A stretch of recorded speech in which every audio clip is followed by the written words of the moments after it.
Hello, everyone, and welcome. We are excited that so many of you could join us today for our conversation on embracing impermanence. I'm Pele Shalev, the events manager for the Public Programs Department of the California Institute of Integral Studies, a nonprofit university in San Francisco. We may be joining from different places all over the world, and as a representative of CIIS, I want to start off by expressing our debt and gratitude to the Ramaytush Ohlone, the original peoples and continual caretakers of the San Francisco Peninsula. CIIS campus is located on the traditional unceded lands of the Ramaytush Ohlone, which they call Yelamu. In the Ramaytush Ohlone language, Yelamu identifies both the people and the territory. This acknowledgement is only a single small step towards being in deeper connection and relationship with Indigenous tribes and organizations in our community, and does not begin to acknowledge all the native lands, languages, and territories where you are right now, or where you live and work every day. I invite you to take a moment now to acknowledge the land where you reside, and to commit to learn more about the native communities near you and to support their work. If it feels right for you to share in the chat, please do. We always recommend native-land.ca as a starting resource. Before we start, I want to go over a few general tips and troubleshooting items. We will have a Q&A after the conversation tonight. Please submit your questions at any time using our anonymous web form, which is linked in the event description below this video. We'll be pulling questions from that form, and we'll try to get to as many as we can. We do have automatically generated captions for this event, which you can toggle on and off using the closed captioning button in YouTube. Chat will be enabled during this event, but please note that it is not being moderated, and our presenters cannot see the chat. Chat is not required to fully experience the event. If you choose to participate in chat, please be respectful and avoid language that could be offensive or insensitive to others. You can turn the chat off at any time, and we encourage you to do so if you find it negatively impacting your experience in any way. If you're having issues with your audio or video, we always suggest that you start by refreshing the page. And then if you're still having issues, we suggest that you adjust your video settings within YouTube. Now, let me introduce our presenters, Ann Tashi Slater and Fernando Ona, and we'll get right to the conversation. Fernando Ona is a methodologist, medical anthropologist, and ordained minister, originally from the Northeast. He began his career in public health and social services before joining the faculties at several public and private universities.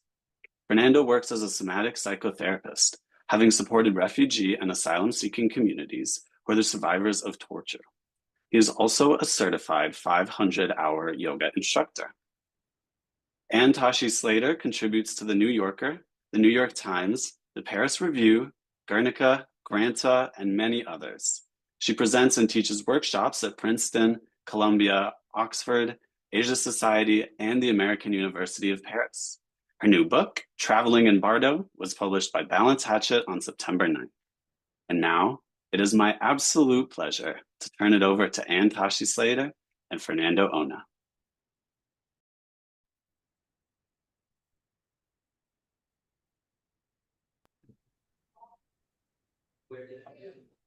Tashi Dalek, we begin in the space between this bardo space.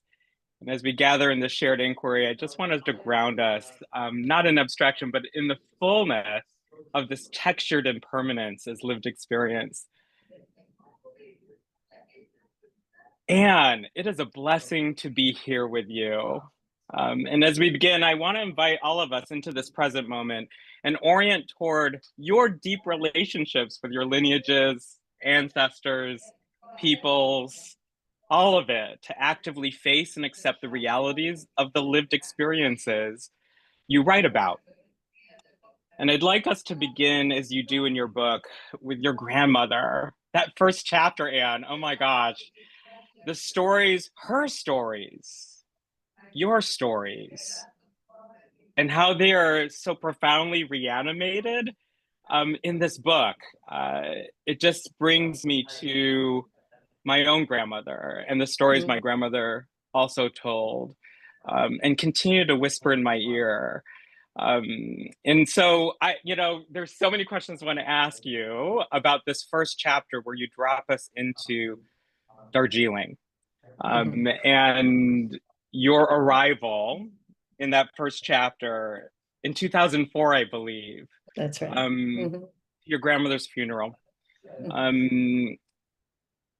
And you, in a way, awaken us into, as you launch into this chapter, into that bardo space. And I want to ask, like, how does ancestry become a kind of bardo space, a living presence between past and present? Because it's so alive in this chapter and throughout the book. But I'm just curious how, because in a way, it's not only a connection to your grandmother, but the lineages that you're part of, that are animated by your stories, that I feel like are animated in your grandmother's stories that she would tell you. Yeah. Thank you, Fernando. And first, let me say thank you for hosting this and inviting me to CIIS, and to all of you for joining us tonight. It's such an honor. Thank you. So yeah, the first chapter of the book is about my grandmother's funeral, which was indeed in 2004, and that I attended. I mean, it was the first full Tibetan funeral, and probably the last that I will certainly see. And what happens is the Tibetan lamas sit next to the body, to my grandmother's body, and they read from the Tibetan Book of the Dead to guide her through bardo. And this is a kind of anchor for the book, because it anchors the whole idea of these teachings, which are actually meant to be as much for the living as for the dead. And so I saw that when I was at the funeral in Darjeeling, which I'll explain more later about that. But yeah, speaking to your point about lineage and this ancestry as connection to ancestry as a kind of bardo, I do think that that because there is a space, in a way, between you and your ancestors, but there's also a continuity or a line, and I see it as we become aware of that space and that connection, then it's a space of possibility. And in that possibility, we can, so for me, for example, with my grandmother's stories, she told me a lot of stories over the years, and it just opened up a space that in some way, of course, literally was there, but that I had not been aware of before that.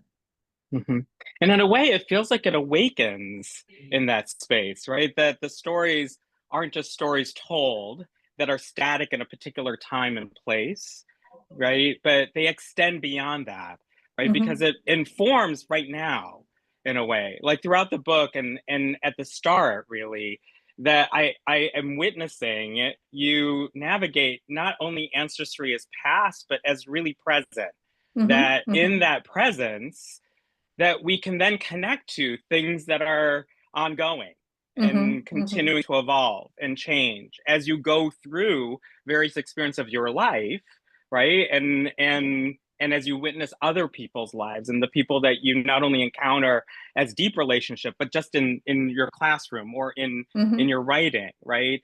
That those stories don't remain in the past, and your lineage isn't just some static point in time, right? But it becomes connected to periods of time right now. Yeah. I don't know if that makes sense, Anne, but as I was reading it, I was like, wow, this is a reminder that we're not just telling stories in a way. Yeah, I think that's very true. And certainly that was my experience of it, or has been my experience of it. And, the past is interesting because we often think, of course, past is past, but I often think of it as, especially if we're not aware of it, which I was not for a long time, of my whole lineage, but it doesn't mean that lineage isn't there, right? Right. It just means that we're not aware of it. And so I always think of it as, as if we're like carrying, if we don't know about it, that we're carrying news that we're not aware of. That's what it always feels like to me. And so we're, it's because it's there, and it can be discovered if we look into it. And then it unfurls, and you can enter into it in this really fascinating way. And with my grandmother, I started asking her this when I was an adult about these stories. What always strikes me too is that if I had not, that all of that would have died with her. Right. Right. And Absolutely. this book would not exist. So, Absolutely. because her stories are so Absolutely. much a part of it. Yeah. Well, and that's what makes it a living story and a continually living story, and a story that also changes with you as you live this life, right? And Mm-hmm. what I found really, as you were navigating through this experience of going through a Tibetan funeral ritual, if you Mm-hmm. will, with the lamas reading the Tibetan Book of the Dead, right? As you and your mother are with your grandmother in this space, right, in Darjeeling, right? What was remarkable to me was, the story or what you shared around the astrologer and the Yeah. reading, that Mm-hmm. divination, Mm-hmm. and how there was a whole bunch of things, if I recall, that came up in that divination, right? But Mm-hmm. what was remarkable was when you shared that there was an unresolved relationship that your grandmother had with your mom. Mm-hmm. I Mm-hmm. think that's how it went. And Yeah. that how in that space, in the space of that deep ritual, of that transition, of that, what Tibetans, because I'm part of these lineages, Mm-hmm. what we are, they're so important as we transition to the next, right, to the other, right? Mm-hmm. That, Mm-hmm.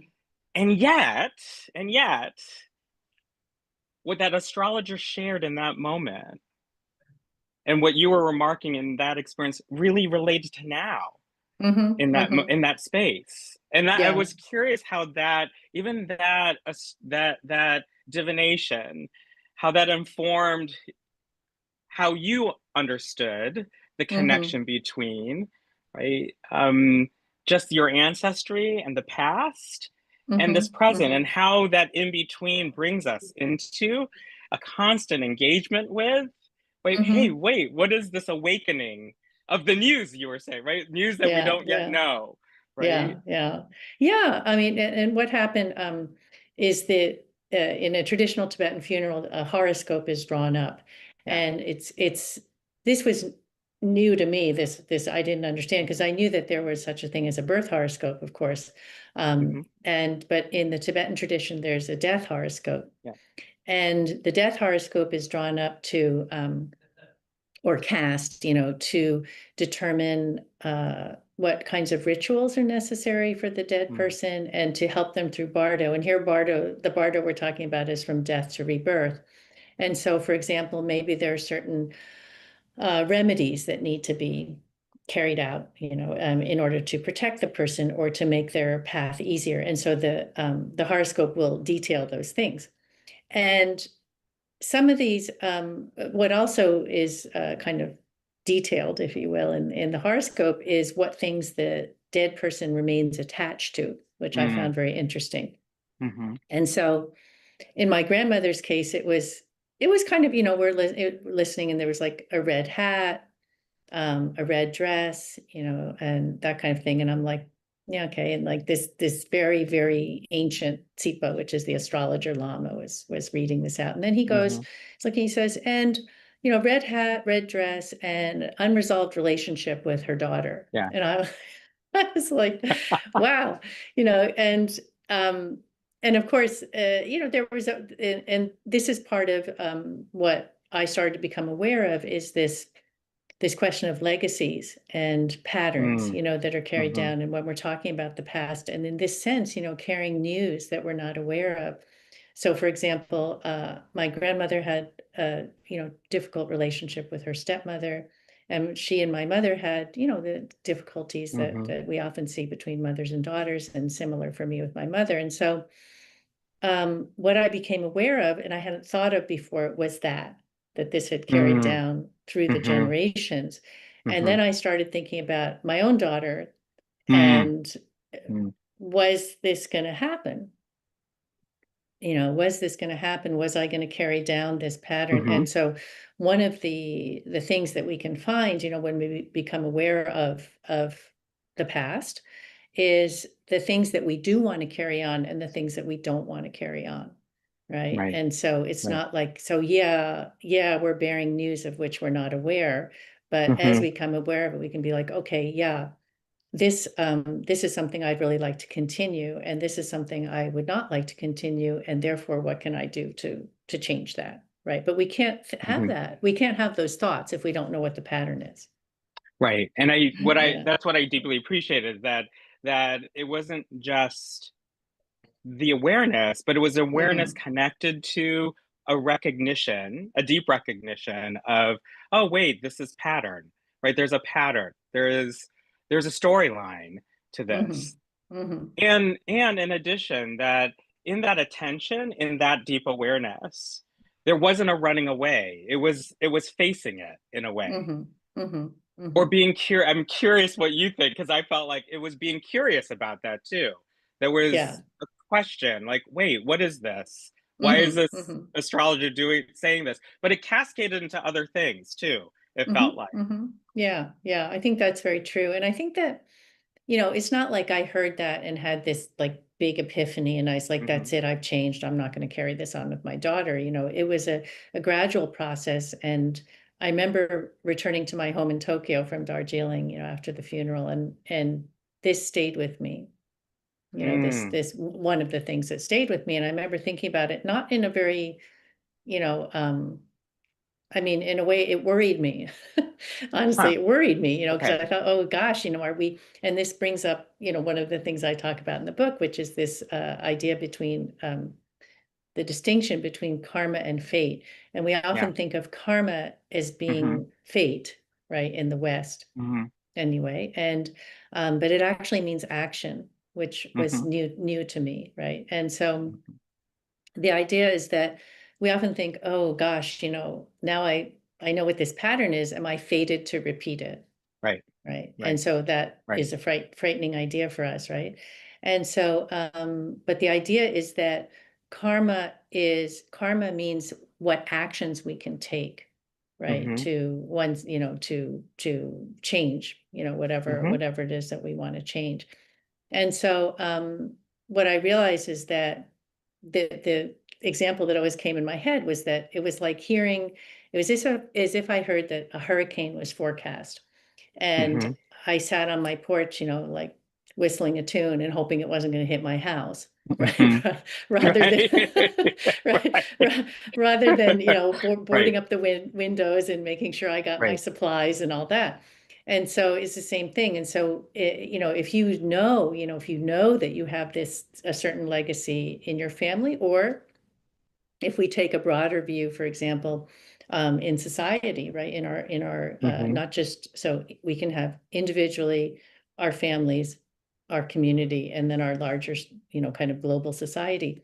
And so as we see these patterns, right, we can't, we don't have to just like throw up our hands and go, oh gosh, well, we're fated to just keep carrying this on, but that we can think, can we do something different? And that's what I did with my daughter, little by little, as I realized. And what I realized is that, and we think, again, that it's difficult to do, because how am I going to change society, or how am I going to change? But often it's very incremental things. And of course, through the work that you do, right, that it's very incremental things that little forks in the road, and you decide to go this way instead of this way. Or in my relationship with my daughter, or things I do in my community, I just decide to take a certain action that leads us in a certain direction, right? And so again, going back to the personal example with my daughter, is at times where I knew that I could sort of repeat a lot of the things that I had been told either by my mother or my grandmother. I chose not to. And those were in those particular moments. And it was really interesting to me to see, because if I had said whatever it was that I had heard, she would have reacted in a certain way, and we would have kept going down that path, right? And then I was struck, by the choice that we have.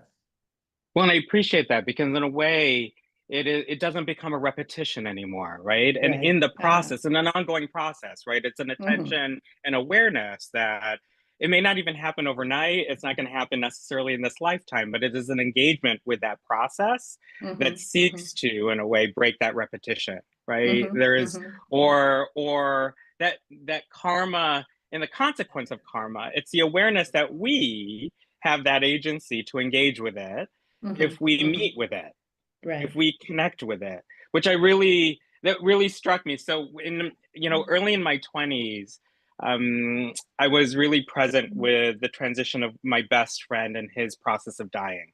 It was a very difficult time in my life, early 20s. And, you know, this is early 20s in the United States of America, right? I was at the time living in the Deep South. And this is a time when all I'm thinking about is living, is life, right? Is I no conception or idea of what it means to confront and deal with death. If anything, I was running away from that, right? Everything I was doing was just like fully living in my early 20s. And here I am in my early 20s at that moment of supporting someone in this transition. And I am like, what is this, right? What is going on here, right? And it was actually my grandmother said, this is meeting your suffering right now. In a way, she said in her own way, and what I was hearing in your writing was, don't be adverse to the suffering. It's hard. She wasn't saying this isn't hard. She wasn't saying that this is something that is going to hurt or provide pain, right? But she said, face this. Face this. And not as a resistance, but this is part of change. And it brought me to your great-grandfather.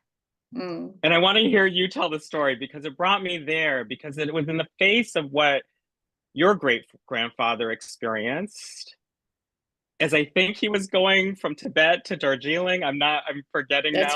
That's right.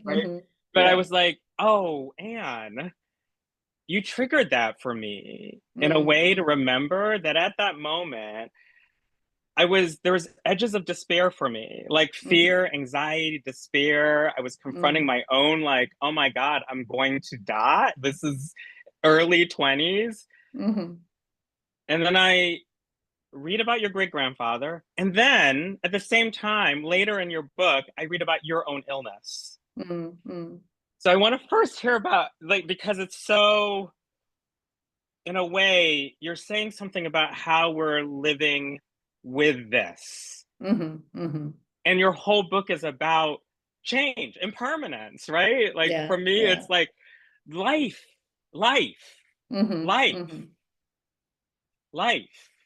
is this. And it's only this, in the sense that, you know, it's the only thing we can count on, actually, you know, and we want to count on all sorts of things, and we want permanence, right? And everything, you know, speaks to the you know, the fact that that's just not the way of the world, and that the only thing that's for sure is change. And so the story that you're referring to is, you know, my great-grandfather was coming down from Tibet back home to India in the early 1900s after completing a diplomatic mission. And he was caught in an avalanche. And so it was this beautiful, you know, sunny morning, and suddenly he and his pony and a number of the other men and the animals were all buried. So he, you know, under the snow, he, you know, this is a story my grandmother told me, that he started praying, right? And he was praying to Guru Rinpoche. And Guru Rinpoche is also known as Padmasambhava. And he, according to legend, composed the Tibetan Book of the Dead in the 8th century. And my great-grandfather was a very devout Buddhist. And he knew very well the teachings of the Tibetan Book of the Dead. And he started, he had his prayer beads, you know, and he was praying, and he's like, you know, Guru Rinpoche, save me, Guru Rinpoche. And he stuck his hand up through the snow. He managed to get his arm loose and stick his hand up and, you know, wave his beads back and forth. And some of the men who were above ground saw him, and they pulled him out. And this story really illustrates some real, it didn't, you know, to me, when I first heard it, I'm like, wow, you know, that's really amazing. But later, right, exactly. I'm like, wow, that's so great. I'm like, that, wow, you know, exactly.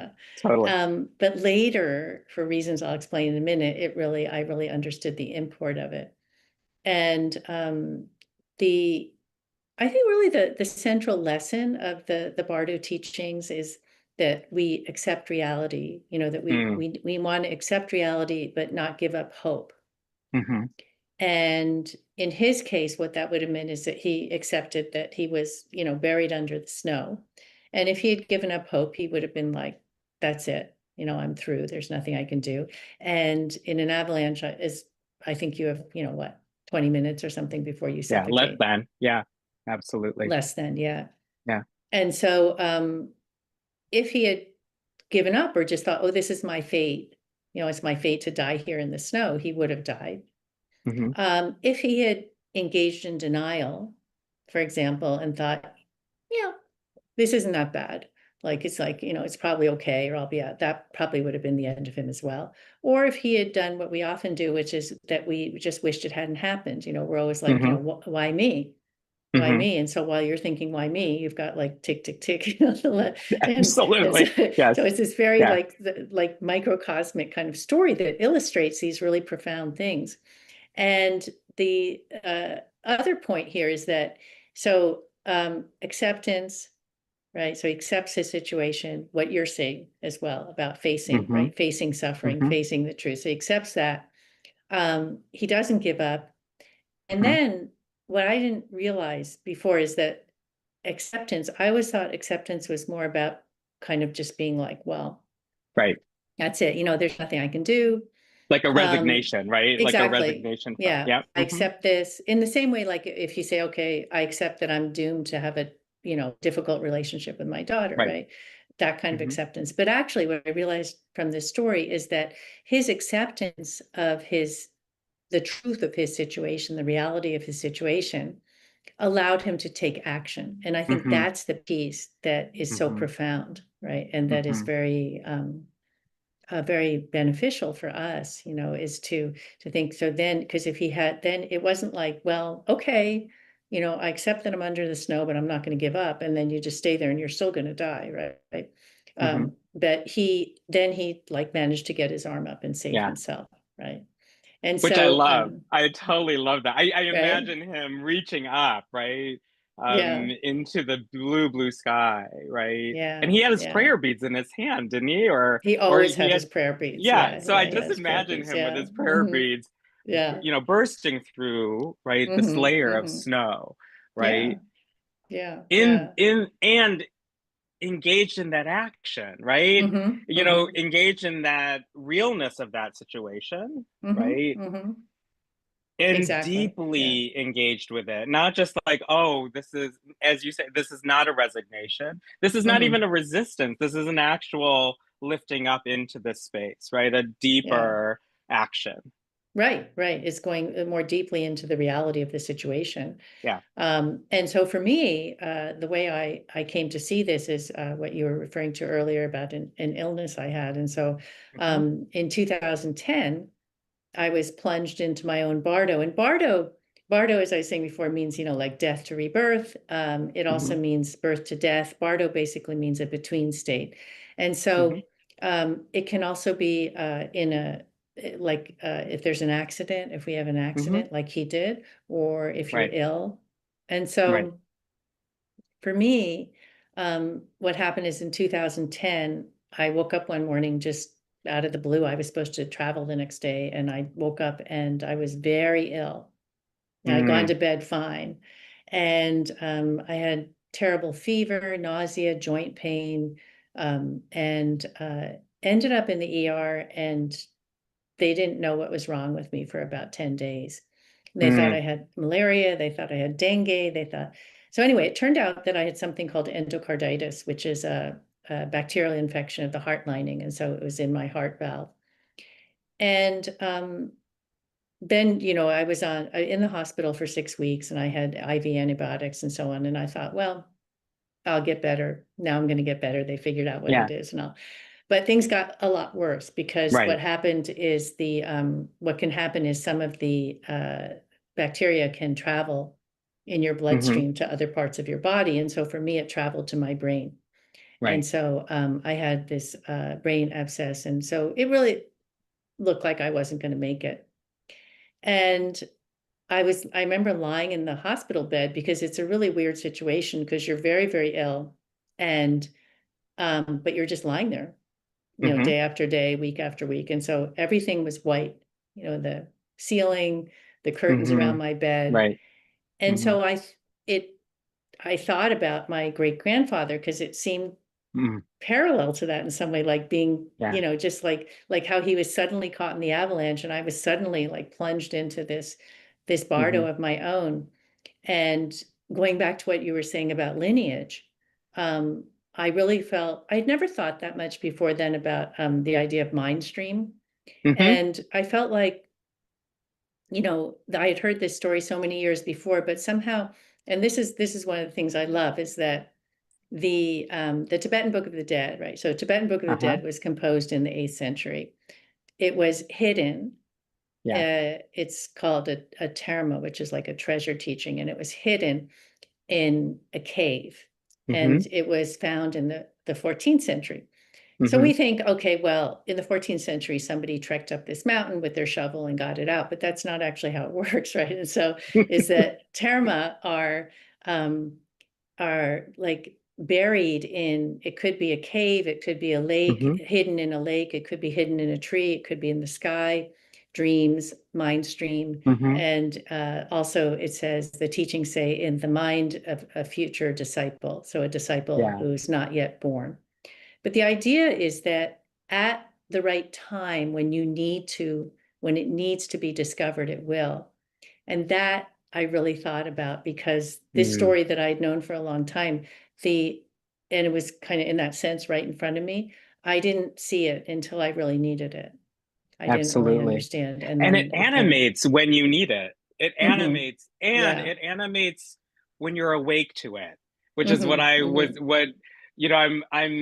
as I'm reading that chapter, and you are lying there in that bed after Dr. Kondo visits with you and has all of these conversations with you, and no one knows what's going on. There's this deep uncertainty that's happening, and your partner is right next to you, and here you are, like, I have a whole life ahead of me, but what's going on? Like, what, we weren't supposed to be here, right?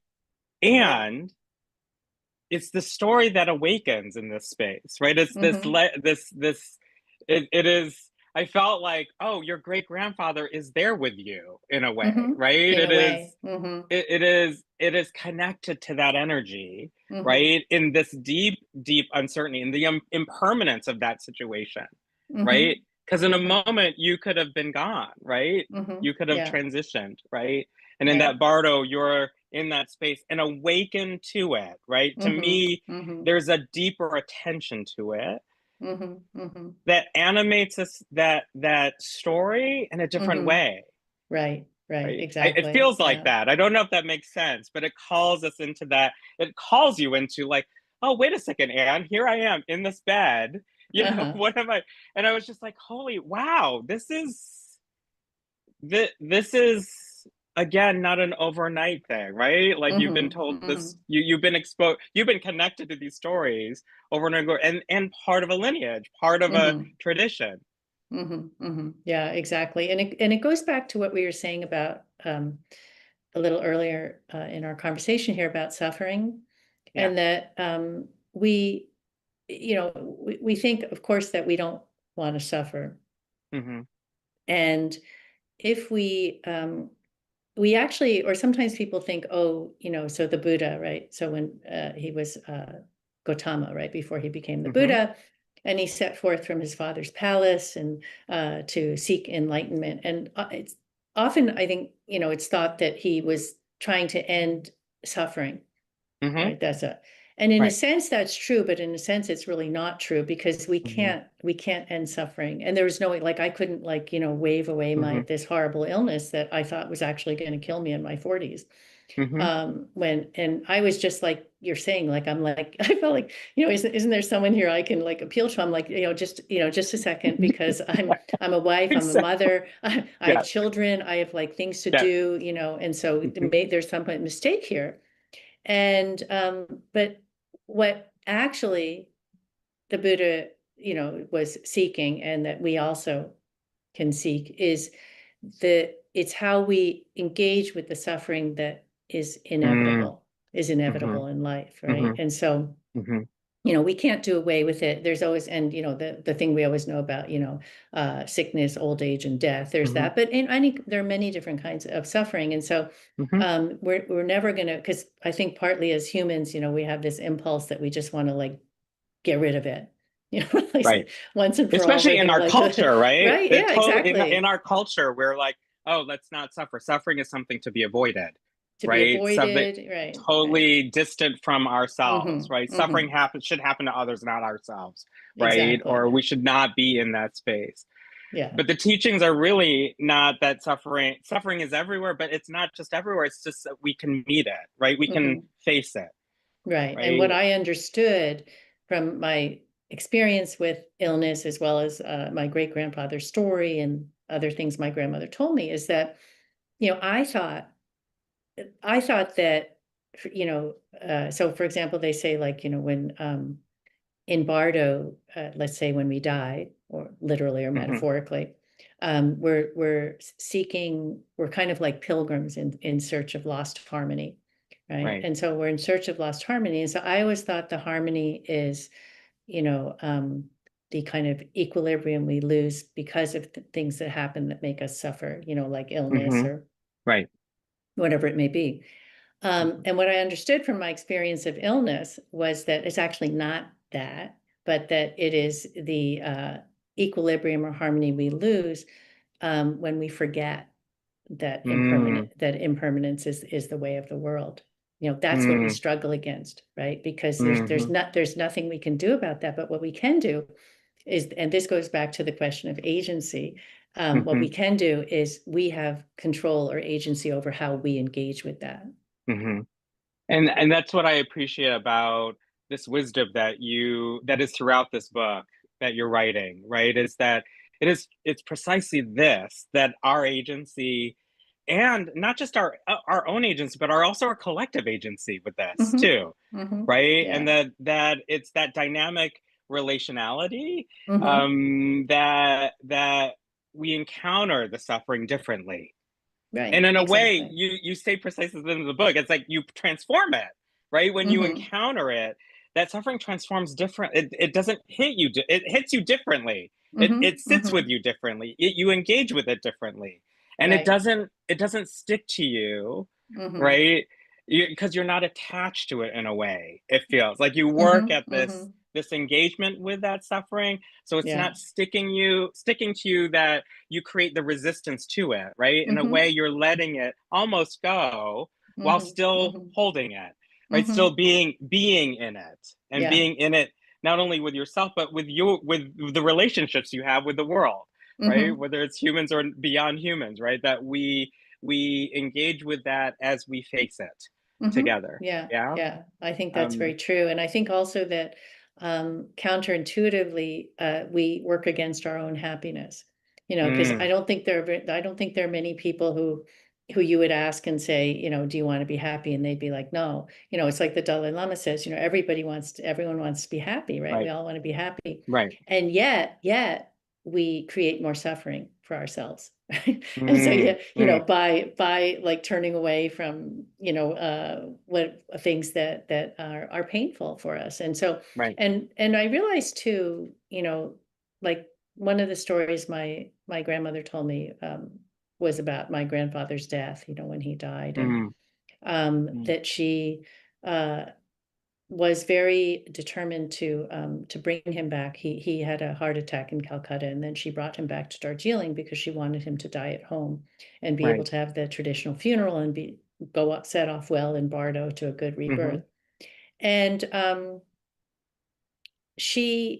it was very, and one of the things that in the teachings they say is that you shouldn't cry. You shouldn't cry when somebody dies, and that they say your tears rain down on the dead person like hailstones, right?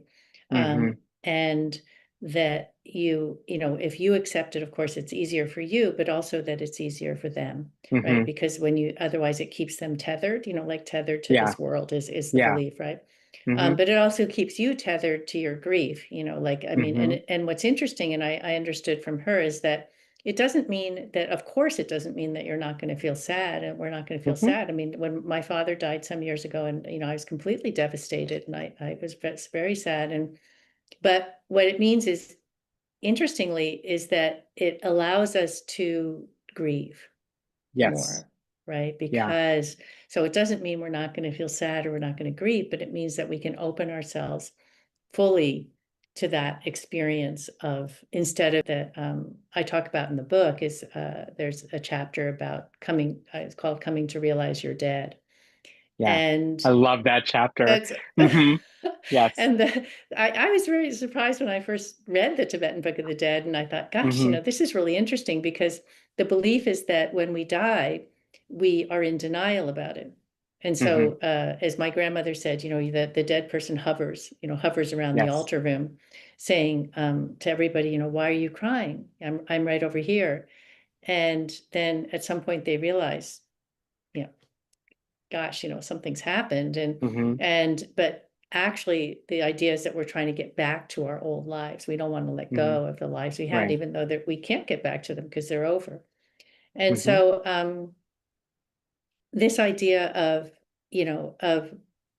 acceptance, right, is that, and why the teachings say this, they're saying, like, it actually says it's like, you're they Yes. say to the person, like, you're dead, and that may seem like really unkind or kind of cruel or Mm-hmm. whatever, but that it's actually said with great compassion, and that the idea is that and this is one of the things I find very moving about the teachings, and why I've been studying them and writing about them, and writing both fiction and nonfiction related to them for so long, is that it's basically saying, like, yeah, this Mm-hmm. is death is part of life.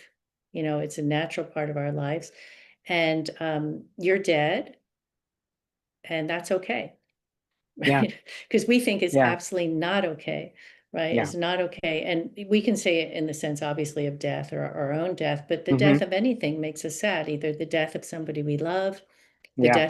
death of a relationship, the end of a marriage, whatever it Mm-hmm. is. But it's this idea of, again, going back to what I said about facing reality, Yeah. right? Because the great, truth is that reality is there, whether we accept it or not.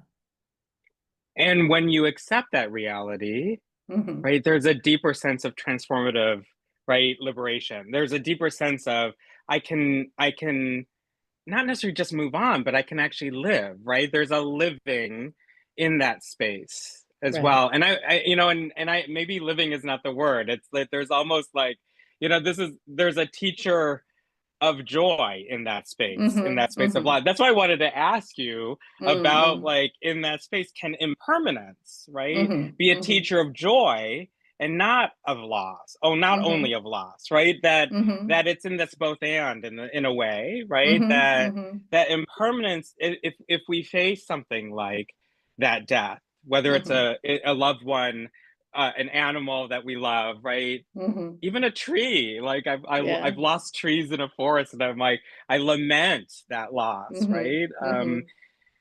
But there's also in that facing, as you say, as we become deeply aware and attuned to it, Mm-hmm. right? Mm-hmm. There's almost that liberatory, there's a joy because we're here in this moment now. We Mm-hmm. can go on, right? Mm-hmm. Mm-hmm. Yeah, I think that's very true, and that's one of the really profound things I think about this, is that it's because sometimes people think, oh, why should I think about death? Because whatever time I have here on the planet, I don't want to spend it, thinking Right. about It's just death, like, right? Like right. I want to Yes. enjoy myself, and Uh-huh. but the idea is that it actually allows us to live more fully. And Precisely. one of Yeah. the uh, you know, people I talk about in the book is Michel de Montaigne, the French Mm-hmm. philosopher.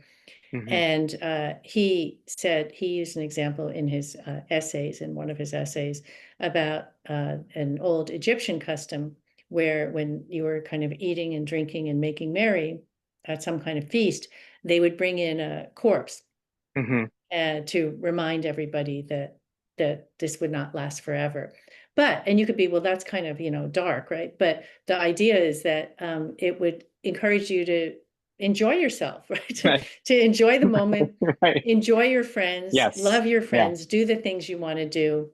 If your dream of, taking a trip to India, go, because our tendency is to think we'll do things later and that we're going to Right. have I'll time do it when I'm later. retired, right? Or I'll do it Right. when the kids are grown up, or Exactly. Or, somebody who, let's say there's somebody who you feel you should make amends with. And you're Right. like, yeah, like I'll tell them next week, Yeah. or I'll Exactly. apologize, or I'll Yeah. I'll ask so and so to marry me, later. Mhm. But of course there may not be a later. And at some point, Mhm. even if we live to 100, like my grandmother did, there won't be a later after that. And so one of the beautiful things I think is that this encourages us to live now. Right. Which is what it's all Right. about anyway. And in a way, it shifts our attention, right? When we live Mhm. now and we Right. orient towards not only death, but in these in between spaces, right? Mhm. In these the bardo spaces that are within the context of impermanence, this like change, right? Mhm. Mhm. And what I appreciate about you consistently bringing to attention is that attention, right? Mhm. Is that Mhm. connection to attention. You write in one of your chapters about the practice of Kora, circumambulation. Mhm. And Mhm. I have been, and it, I've I've done the circumambulation around Kailash, for instance, which is sacred Mm. to our peoples. Mhm. But I've been in a practice with a group of unhoused veterans and a group of women who've experienced violence on the streets here in Mhm. San Francisco. Mhm. Um, and we have been walking around spaces they have felt been desecrated in their lives. Mm. And all we're doing is walking around those spaces without Mhm. any, we're just walking around them, Mhm. right? And it reminded me of how, and you reminded me of this too, that Kora and circumambulation and the rituals that help us stay with impermanence, especially when things feel unbearable, right? Or Mhm. Mhm. challenging or overwhelming, or they don't Mhm. have to, right? But that walk that I did around Mount Kailash with my Mhm. grandmother, right? Mhm. Mhm. Or the walk that I do with unhoused folks around places that have been desecrated, Mhm. right? That that these practices of ritual help us shift towards what we pay attention to. Mhm. Mhm. Because the folks that I walk around these spaces in San Francisco with, and these sort of urban choras that we've been Yeah. doing, Mhm. it actually releases the energy differently because they're paying attention to what is actually really traumatic in their everyday lives, Mhm. Mhm. and it shifts it. It actually Yeah. shifts it. Folks the other day were like telling me, Fernando, I did that walk and it doesn't hurt me as much as it used to. I don't avoid Mhm. it. Mhm. It just Mhm. shifted the energy. Like I Yeah. can sit under that tree that's at the corner of that block Mhm. Mhm. Yeah. differently. Yeah. Yeah. I don't know if Yeah. that makes sense. In the way Yeah. you're like the orientation of what you in that particular chapter with Cora in it was like, you were saying to me as I was reading it, Fernanda, how are you paying attention Mhm. in these bardos, in these Yeah. spaces? Yeah. I don't Yeah. know if that makes sense, Anne, It does, yeah. And Cora, for anyone who perhaps is not familiar with it, is a kind of ritual circumambulation. So, Fernando, you did a ritual circumambulation around Mount Kailash, which is in Western Tibet, and very impressive. It's very arduous, I think, but that's it that you did that. But it can be around any, for example, I grew up in Marin, and Mm-hmm. Mount Tam or Mount Tamalpais Mm-hmm. is there. And in the 1960s, Gary Snyder Mm-hmm. and Allen Ginsberg and Philip Whalen started a circumambulation tradition around Tam that actually still continues today. And what Snyder said is that it's a way of, stopping and paying attention. They had like kind of way stations along the way where they stop and Mm-hmm. chant and Right. so on. And not only paying attention to what's uh, around you, but he said also a way of looking at yourself, right, as well.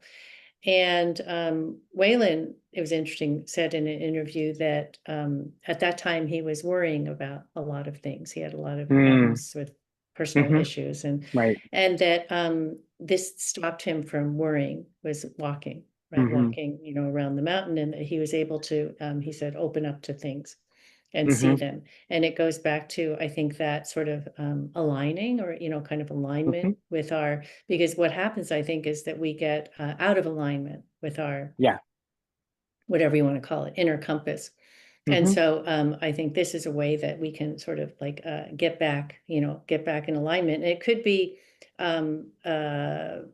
walking around a mountain. It could be walking around like a lake or something, or, even the belief is it could be in a straight line if you have nowhere to circle. Right. Precisely. Right? Exactly. Right. Exactly. Yeah. Right. But the idea is that it gives us it changes the way that we pay attention. It not only changes the way that we pay attention, but it changes what we pay attention to.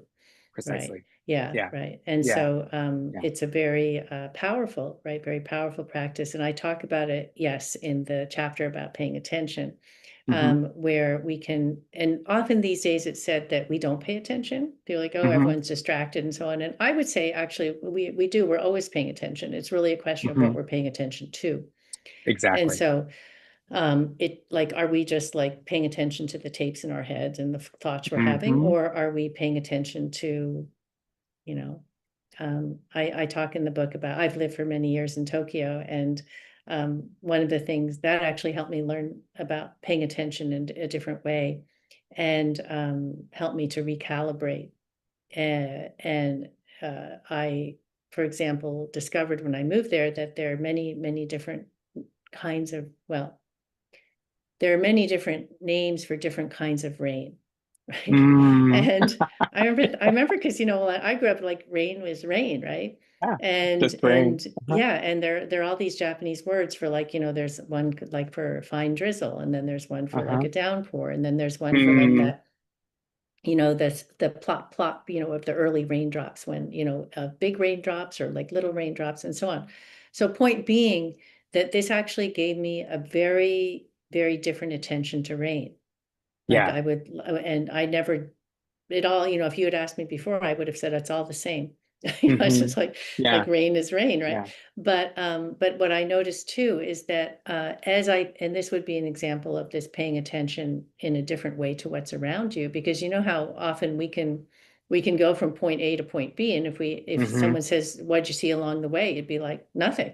Right? Yeah, exactly. You were I was like just getting from point A to point B. Right, exactly. Totally. Thinking about my meeting or whatever, or what I'm going to have for dinner. Yeah. So it's and the idea, and going back to the Bardo teachings, again and again, the lamas say to the deceased person as well as to the living who are listening to the prayers, not to be distracted. Yeah. Right? And so, and the Tibetan Book of the Dead, or the one that my great-grandfather helped for it to be translated into English for the first time and brought to the West. And in that edition, that translation is quite kind of old English, the way it's written. And so what it says is that they say, let not thy mind be distracted. And the idea, of course, for the deceased is that what I mentioned earlier is that pay attention to the reality of your situation. Don't be thinking, I wish I was, back at my house instead of here, and wherever here is, right? Or I wish I was still, doing all the things I love to do instead of dead, right? And then for us, the living, the idea is that distraction can cut us off. It can cut us off from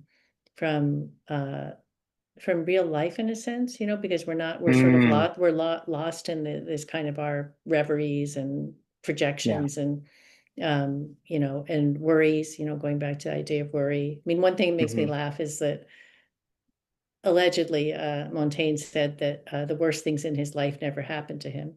Right. And so that's why we do all this like cogitation. We're like, oh, what if this and what if that? And if you look around, everything's actually okay. Right. Absolutely. And even if it's not, so for example, many of us today are worried about the news cycle and all the different things that are happening. And those, whatever that is, so whatever has happened has happened. And if we pay attention to it, and we're like, paying attention to it allows us to accept it in the way I was talking about before. And we can accept it, not in the sense of saying it's okay, whatever it might be that worries us about it, but that it is what's happening. It is the situation, and that we can not lose hope, and we can think then, what might we do here? And that action in the Buddhist sense is interesting. I always thought it meant like you have to like do something. But it is a kind of doing, but it's body, speech, mind, right? And so it's like physical actions, what you say, what you think. So it doesn't mean you have to go out and like, start a campaign or something. It just could mean that you change the way you think about something, or you change what you say to somebody, or that kind of thing. And that is the action, right? The action is actually you're aware of where you are in that place, in that space, at that moment. In that radical present, right? And in the impermanence, it's where you are in that change, right? Where how you are in that change, and what do you choose in that space to be in that change? And that's why I was, for me, I'm curious what you think about what wisdom, impermanence offers us in this world that feels like, oh, what's going on in this world, right? In this world that we're in. And what does this impermanence offer in terms of our own becoming and regenerating in this what feels like constant change too, in the edge of what the world feels like right now for many of us, Yeah. I mean, where does our attention go to, and how do we, and for me, it was interesting to read about your practices, your rituals, your engagements with the world to bring you into that radical now, right? Again, not in despair, and it's not in the spiral of of anxiety and frustration, but it's like, it is how it is, Fernando, right now, not as resignation and not towards resistance, but it is right now what it is, and this is where I am, and this is where I'm going with this. Right. Yeah, I think so. And I think that another thing that's interesting is that we can say, well, this is what it is, and I feel that makes me feel better because I'm like facing it. But sometimes I find, it doesn't make me feel better. And and I just like, I'm like, actually, I still feel really bad about this thing. And but that's actually a kind of acceptance as well. And sometimes I think, well, I'm just going to be feeling bad about this now. But because what happens sometimes is that, we put on these layers of like struggling against, like, I shouldn't feel bad about it, or I should accept it, and so on. And sometimes, so I think it's more just sort of being like, and paying attention to how we do feel about something is a lot what it is, right? And then how impermanence, can guide us now, is I think that it's also very much it's very much, or the uncertainty, uncertainty is what you mentioned, like when I was in the hospital. I mean, there was so much uncertainty. What was wrong with me? Was I going to make it? What were the different treatments? It was incredibly uncertain and terrifying. And I think this kind of groundlessness, it just like felt like the ground below me had fallen away, and I was just sort of spinning in space. And I think that it's also just allowing for like not knowing, this sort of not knowing, right? That's okay, because we want to know. We want to know like what's going to happen, and and we want things to be different, and to just sort of be okay in that space of not knowing. And in that unknowing, that's the certainty, right? In the unknowing, and in that there's not the stickiness to being stuck. It felt like every time you were in these spaces, there was like movement, There was, Mhm, you talk often about like sort of, hey, in a way, that alignment, the balance, that harmony. It's not that everything is perfectly in order, but it is in this moment, in this now, mhm, that mhm, I'm really present, right? mhm, And mhm, I'm feeling all the feels, and right, there's movement in this, right? This mhm. flow, because it's in that impermanence. It carries me, it carries me now, right? Yeah, And yeah. that's why, when you bring us back into your grandmother, and to that time with your grandmother, after you speak about your encounters with your mom at this time, right? And Mhm, these moments of, oh, mom is, as your mom is even thinking about like do you want to be brought back to Darjeeling? Do you want, and you're having these conversations, and always she's like, no, I just like, I'm here, you mhm, know, mhm, put me here, right? In mhm, this way. mhm, And mhm, what was remarkable to me is that there was an alignment to that now, right? In mhm, this, mhm, we have this time right now with each other. mhm, Um, and there's a lot changing, there's a lot going on, mhm, right? mhm, And you remark in that chapter that it is enough to just be in the presence of her, right? mhm, With all the mhm. stories, with all the things with a great grandfather that helped translate, right, the Tibetan Book of the Dead, with Yeah. a grandmother who continues to teach you lessons about the bardo, Mhm, right? mhm, To a mother who's in the space of, hey, right now, let's just be, right? mhm, With mhm, all that's going mhm. on in this Yeah, world. yeah, yeah, exactly. Right. And I think it's just the world you know, turns and turns, right? And it's always changing. And what we can do is, you know, one of the things I talk about in the book is there's a story you hear often in Buddhism that the chance of being born human is Mm, the same as the chance yes. of a blind tortoise that comes to the surface of the ocean once every 100 years, putting his head Mm-hmm. through a golden yoke that's floating on the waves. Mm-hmm. So we're very lucky, we're very Mm-hmm. fortunate to be born human, and that we can, um, that the idea, and this is, I think, the really one of the fundamental and beautiful truths of the Bardo teachings, and that I discuss in various ways in my book, is that we can. It encourages us to like the Buddha, went forth from the palace to find the life that was right for him, and that we can embrace the life that we have, whatever that means, and that I talk in the book about confirming our humanity, Mm, which is yes. I yeah, love which that. I think Oh, is a really interesting idea and very inspiring. This idea that mm-hmm. we can confirm our humanity by actually, you think, oh, like, what does that mean exactly? Or I need to do things, but it actually, in a sense, it just means by, I think fundamentally, it means by living the life that's ours to live. Ah, I love that. I absolutely appreciate that.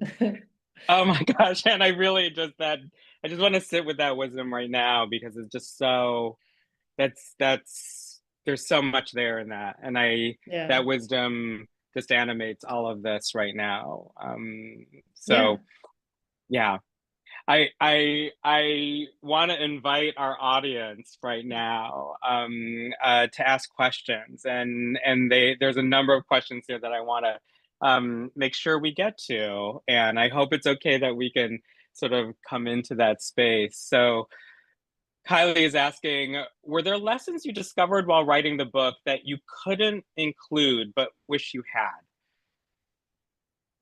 Um, let's see. Actually, sorry, hang on one sec. I've just gotta fix Yeah, this, no worries. and I will answer it. So lessons, sorry, can you repeat the question? So, were there lessons you discovered while writing the book that you couldn't include but wish you had?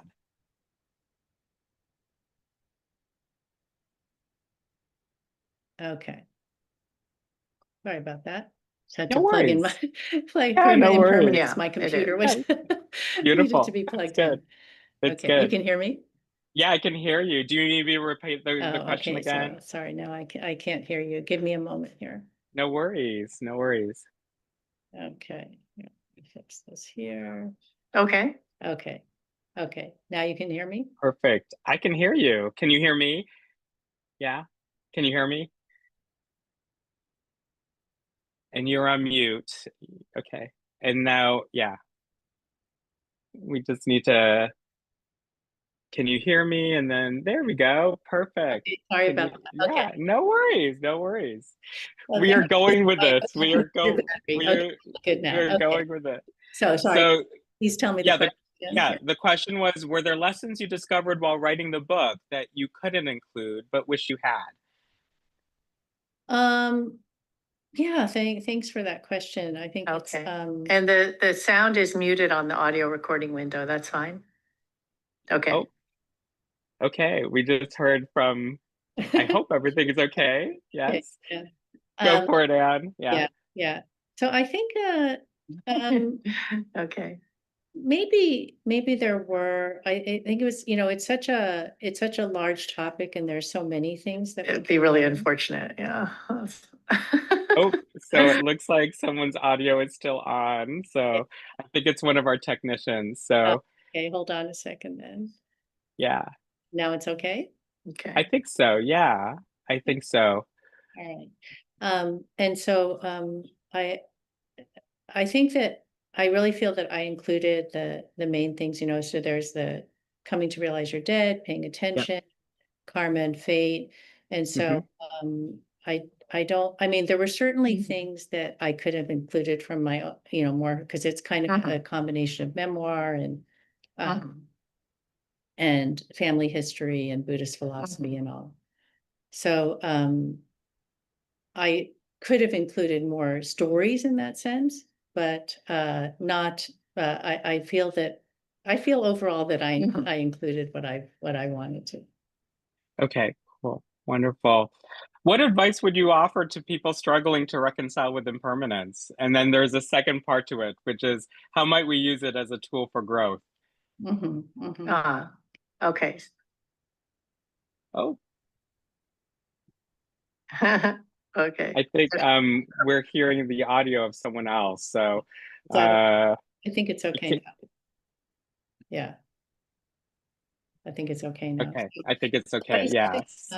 Struggling with impermanence, I would say it's, one of the things I talk about in the book is that it's also a matter of practice, like anything else. And so I think we feel like we should be like, yeah, intellectually I get it, things begin, there's a middle, there's an ending, and that's the way of the world. Look at the day, sun rises, then it's nighttime. But and it's one of the things that Montaigne talks about as well, is practice. He calls it like practicing death. And so and obviously most of us are not going to like have a dinner, where a corpse is going to be brought in for us to practice, right? But or sit next to a dead body, like Exactly. at a funeral. But even in the way of noticing beginnings and endings, right? And so noticing like the end of the day, or noticing the end of a conversation, or the beginning of I think about it sometimes like the beginning of a trip or the end of a trip, or whatever it may be, right? And so I think that, and the Dalai Lama says, that he meditates every day on death, and not in a way, just in a way so that he becomes more comfortable with it and more I mean, more partly prepared for his own death, but just also more comfortable with impermanence in day-to-day life. And so I feel like that's something that we can do, is just actually notice it, because it's what I talked about before about being distracted, is we don't often notice it. And then we are surprised, but we shouldn't be surprised when things end, because we know they're going to. So my answer to that question would be that just even in very small ways from day to day, to notice, like, the beginning of a walk with your dog and the end of a walk with your dog, or whatever, even, mundane thing it may be. And our brains are very plastic, and we can we can get used to that and become more comfortable with it. Nice. Wonderful.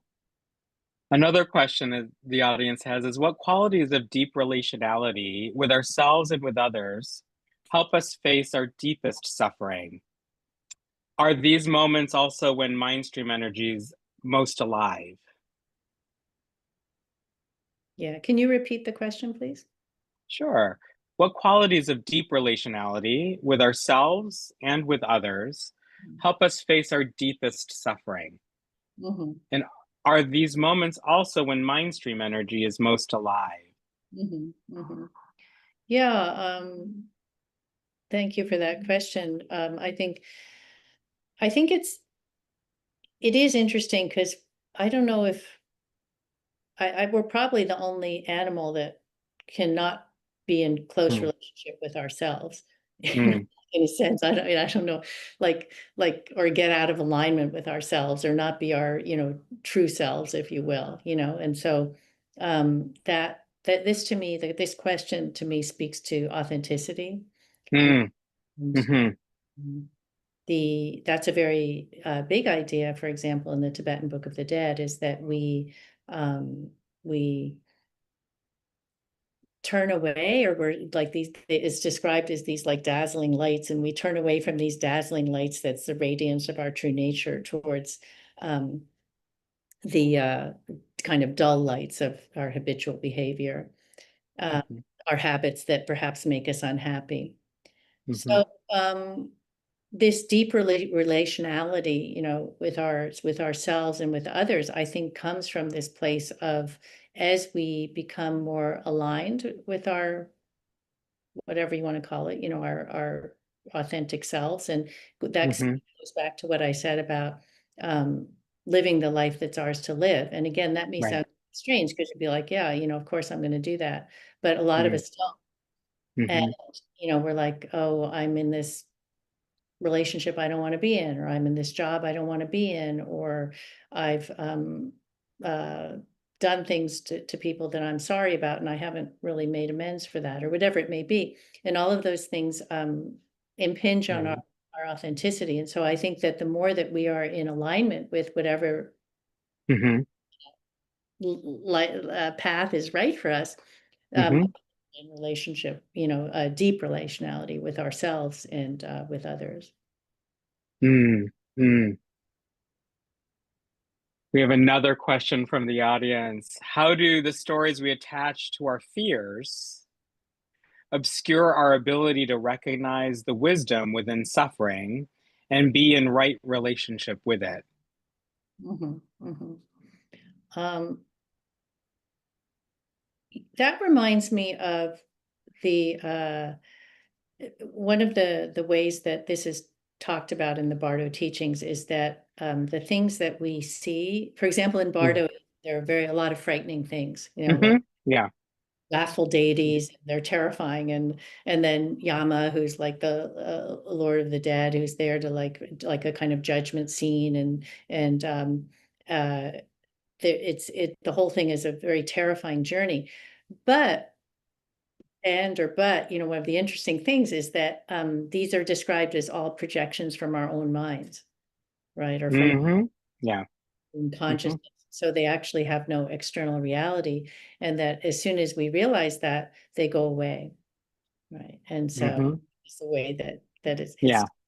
teachings. And so that would be a way. So this idea of stories that we attach to our fears would be, again, the story here, I think we could think of it as the reality we assign to things that are not real. Mm. Right. Right? Right. So if Mm. we realize that that there, and in some way this goes back to what I said about like Montaigne, for example, where he Mhm.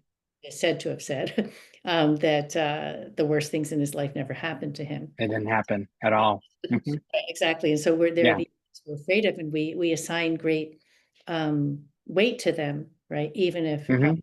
actually are just sort of projections from our own minds. Absolutely. Yeah.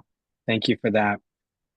So you touched on this briefly, but could you clarify if karma shows us what actions can be taken and the Bardo teachings ask us to accept reality without losing hope, is it karma that enables us to embody this teaching? Yeah, I think it's karma in the sense of what we were talking about earlier about karma as action, right? Hmm. That, Yeah. in the like in my grandmother's way of looking at it, she believed, as she used to say, in doing all the good you can in all the ways you can in all the places you can. And Mm. that would be during your lifetime, and it's very, very important idea for Tibetans to earn merit in Hmm. this life, not only, of course, to do good in this life, but for the benefit of your future, so that you would have a good rebirth. And so I think that the actions we take, one of the really interesting things is that the ideas with karma is that we plant seeds with karma. Hmm. Think about Yeah. like, okay, and so simple example of that would be like if you you know, if you think negative thoughts, you're likely to think more negative thoughts. Right? So Hmm. it just kind of Right. leads, and that if you change that, right? Or let's say you do, you steal from people, or you do things that hurt people and so on. And if you change that and you start doing good things, that it plants seeds is the idea for, Hmm. because it's karma is very much related to cause and effect, the idea of Yeah. cause. Hmm. So what you do, what you did yesterday, what you do today, and so on, has consequences and leads to the next things that happen. And so um, the more the more good we do, or one of the examples I use in the book is this idea. So for women, for example, especially, like often we say, yes, when we actually want to say no. I mean, girls especially Hmm. taught that. And Hmm. I Hmm. taught, there's a writer named the wonderful writer Melissa Febos, who Hmm. I had interviewed, and she gave this example where she decided that she was going to, as she said, interrogate that. And times when, if somebody said, let's hug, and she didn't want, Hmm. right, she didn't feel comfortable doing it, then she would actually take a beat and think, is this something I want to do or not? And she says, like, super uncomfortable. Like, well, she's like taking that beat, and then sometimes she'd realize, no, she didn't want to, and so she wouldn't do it. And that's a really great example of, so like, if you do that, then that builds. And then the Hmm. next, and then in a larger way, you can say in that moment, hug or don't hug, it's not that big a deal. But in a larger way, it has a huge, It's you know, enormous, actually, right? because you Yeah. are you are again, being authentic to who you are and what you Hmm. want, not what other people want you to be. And which I appreciate, because I think you're leaning into that authenticity consistently, right? Mhm. And that it's practice, right? It's that there's a practice to, sowing those seeds, right? That there's and there, in that mindfulness of that practice, right? You're then engaged in that authentic life, even in the world that continues to be impermanent, right? Yeah. That there's constant change. So absolutely. Yeah. Thank you for that. Without impermanence, there would be no possibility for change, as one of our audience members says. Could we say that impermanence not only reveals what is being lost, but also what wants to be found? I think so. I think so, Okay. in the sense of, it as we are aware of it, it makes space for new insight. So I'd say in Mm, that sense, like what we can find, uh, and impermanence also, I think, answering that question, we could think of it as, um, we often think of, like, it's just sad, when things end, and mhm, but that often with endings come, beginning mhm, mhm, beginnings, and mhm, so it could be, yeah, and you hear stories all the time of, like, when things end and people are really sad about it, and then but it opens doors for new things and new ways of mhm. looking at things and new ways of living. So yeah, I do think that is the case. Mm, appreciate that. Another audience member is asking, what guidance would you offer to emerging psychotherapists working with clients who are afraid of death? And they add to this, in your experience, what inner qualities are essential for moving from suffering toward liberation? I would say that it's perhaps if there's an inner quality, and I don't think it means it has to be like hardwired or innate, but it's one that we can develop. It would be the one of curiosity, Mm, curiosity, mm, curiosity about the world, and making space for reflection and for questions, and so mm, that really opens us up to um, to being less afraid, I think, to less afraid mhm, of death or whatever it may be, and finding that actually in these states of transition or beginnings and endings that we always experience, that there's a lot of great possibility lies there, if we're open to it. mhm, And so, but if we're afraid, that it's harder to see it. And so I would say that, curiosity, space, right? mm, Taking time for reflection, taking time to ask questions, and also to let not having answers be okay too. right, right. And that there's moments where you in one of your chapters, the one that we're the artists for our lives, you write about sometimes we're thrust into Mhm, something, right? And that um we can experience transformation even if you even say even if we're thrust into those moments mhm, um that are not what we want, they're against our will, mhm, right? And that in that moment, if we are willing, if we can engage with that that works us toward that transformative force, that transformative energies towards liberation, mhm, and that's why I was just wondering, like, you when you mentioned your great grandfather buried in the snow, right? At that moment, it was thrust upon him, right? That this avalanche comes down upon him. But it's mhm, at that moment that he's going, wait, no, wait. I'm deeply aware in that space, right? It's that pause and grounding in mhm, that oh my gosh, almost like that jolt of mhm, the avalanche on top of you with all the snow. mhm, What am I going to do now, right? And that transformative energy is there in that impermanence, mhm. right? Is Yeah. right there. Yeah. And as you say, as I do talk about that in the book, is that there's a difference, between let's call them voluntary and involuntary Yeah. bardos. Yep. And when I was in Darjeeling at one point, and I was doing research for a book, and I had a appointment to interview these lamas related to my research, and so I went to see the monks, and I got there, and the guy who was supposed to, introduce me to them said, "Oh, sorry, it's been called off." And I'm like, "Why?" And he said, "Oh, the monks have gone to the cave." And Mm, I said, "Well, that's okay, I can wait, or, I'll come back a little later." He's like, "No, no," he goes, they've gone to the south of India, and they'll be there till yeah. spring." And the idea is that they go voluntarily into Hmm. the cave to meditate and reflect and find whatever insight they may find during that time.